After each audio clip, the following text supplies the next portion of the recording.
What up, everyone? This is Mr. Lord Dr. Professor Darchoker with District Video. This week will be an edition of History Behind Fiction.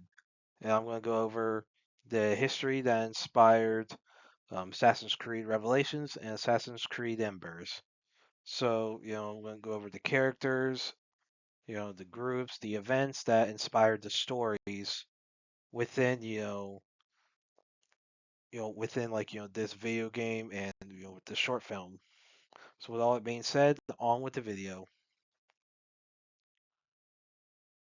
First, we're going to go into the historical characters within these games. Suleiman the First.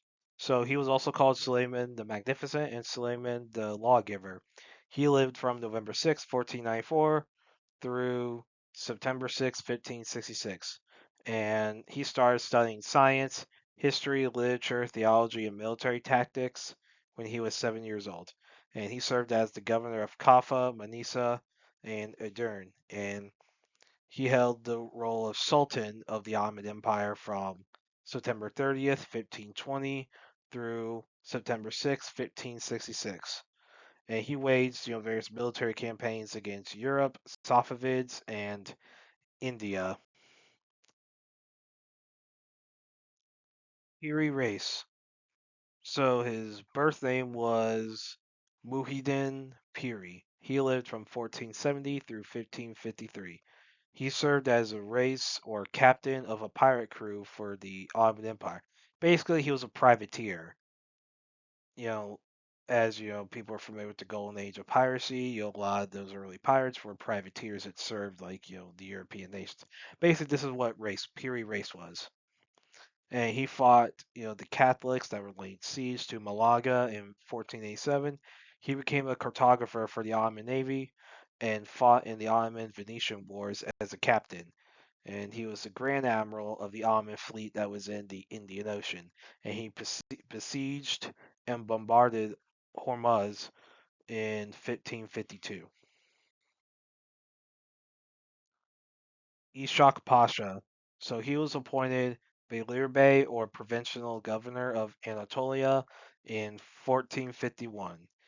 He was a grand vizier of the Ottoman Empire from 1469 through 1472 and 1481 through 1482. And he died January 30th, 1487. Selim the First. So he lived from October 10th, 1470 through September 22nd, 1520. He was nicknamed Selim the Grim and Selim the Resolute. And he was the Prince Governor of Trebizond Sanjak from 1487 through 1510. He defeated the Safavid Empire's Shah Ismail I during the campaign of Trebizond in 1505. He invaded Georgia in 1508 and rebelled against Bayezid II in 1510. He was the Ottoman Caliph or Amir al-Mu'minin from January 22nd, 1517 through September 22nd, 1520. And he was the Sultan of the Ottoman Empire or Padishah from April 24th, 1512 through September 22nd, 1520. And during his reign, he fought the Safavids and the Mamluks. Shahzaid Ahmed. He lived from 1466 through April 24th, 1513. He was the provincial or Sanjak governor of Amasya. He was the oldest son of Sultan Bayezid II. He lost the Ottoman Civil War against Selim and was executed. Now, in the video game, Assassin's Creed Revelations, he's called Ahmet. So basically, that's I guess an alternate spelling for Ahmed. You know, I don't know necessarily know what the official what name was. I think Ahmed was like the official, and Ahmet is like I guess an unofficial spelling for why there's two. I can't say. Manuel Paleologos. So he lived from January 2nd, 1455, and he died sometime before 1513. He was a member of the Byzantine royal family.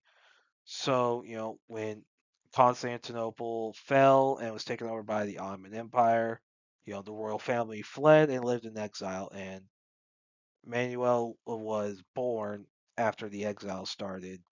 You know, Now by the time he returned to, to Constantinople, name had already been changed to Istanbul because the Ottoman Empire took over, and so he submitted to Mehmed II, who was Sultan at the time.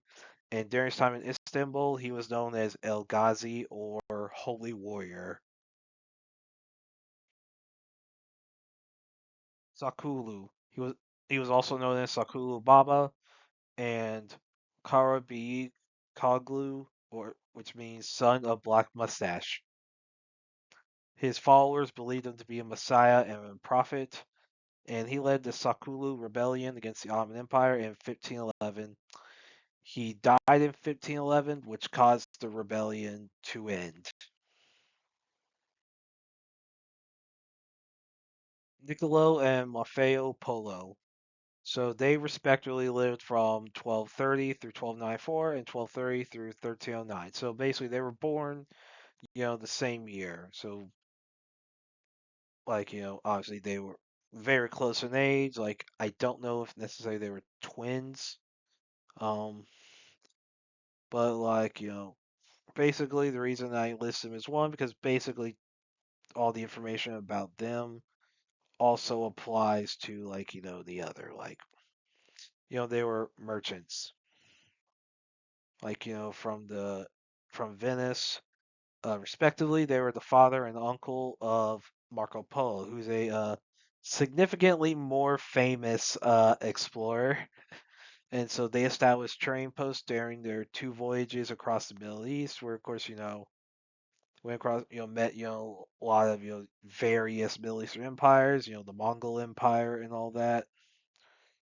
So, like,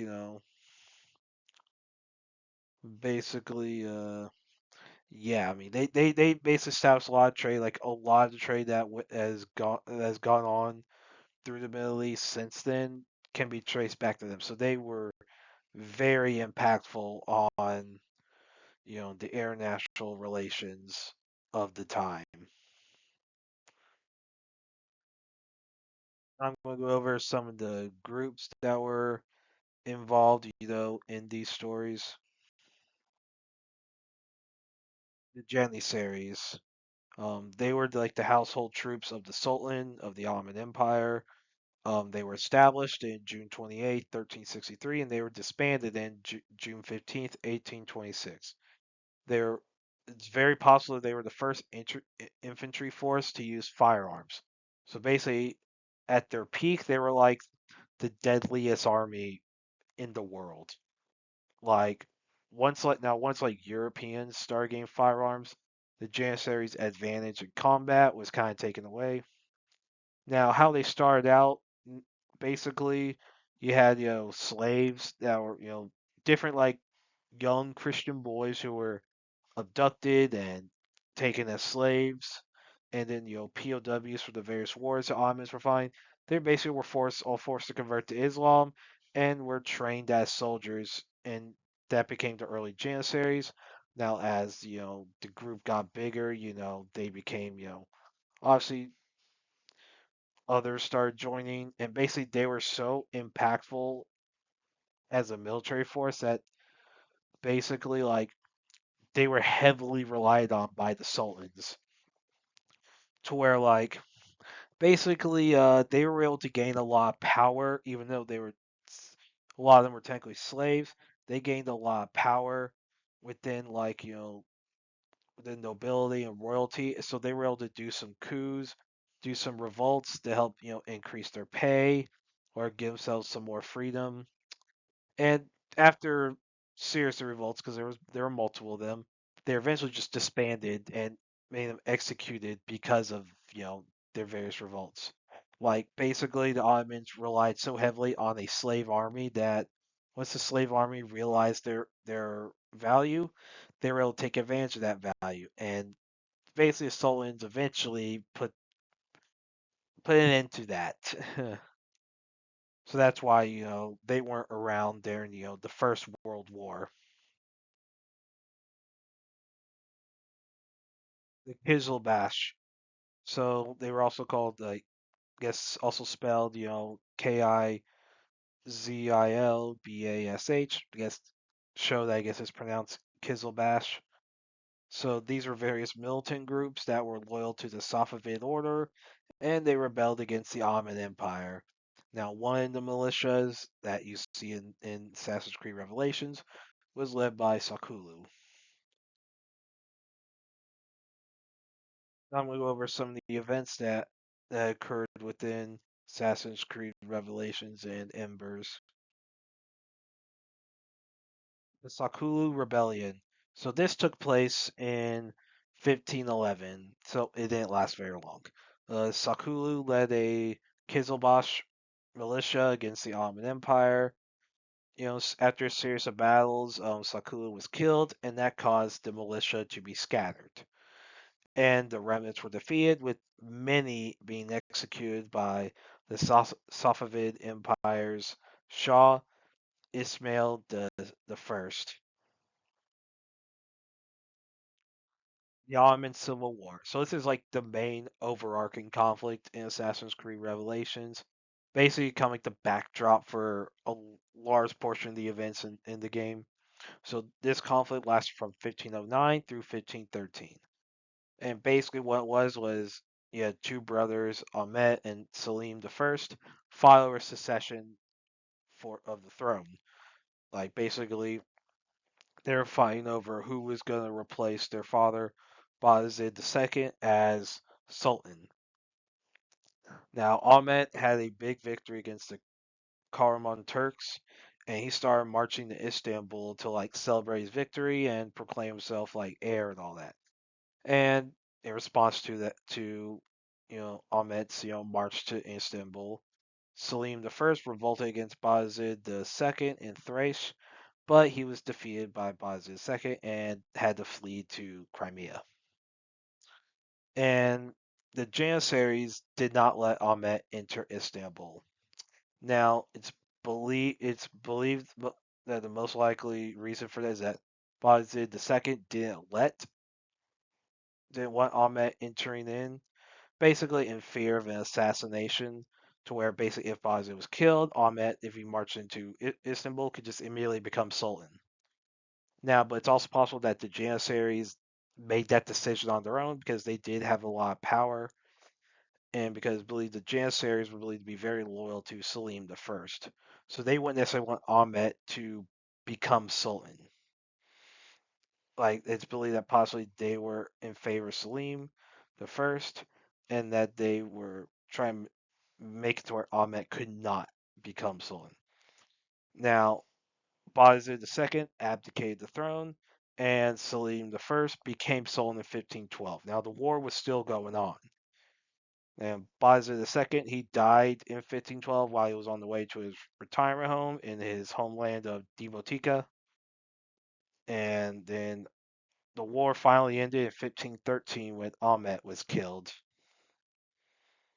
which that basically cemented Selim I as, they cemented his rule as Sultan in the Ottoman Empire. And that's it. Did y'all like this video? Did you dislike this video? You know, is there anything I got wrong as far as the history is concerned? Is there anything I missed? You can put all that in the comments. Like, share, subscribe, all that stuff, and look forward to the next video.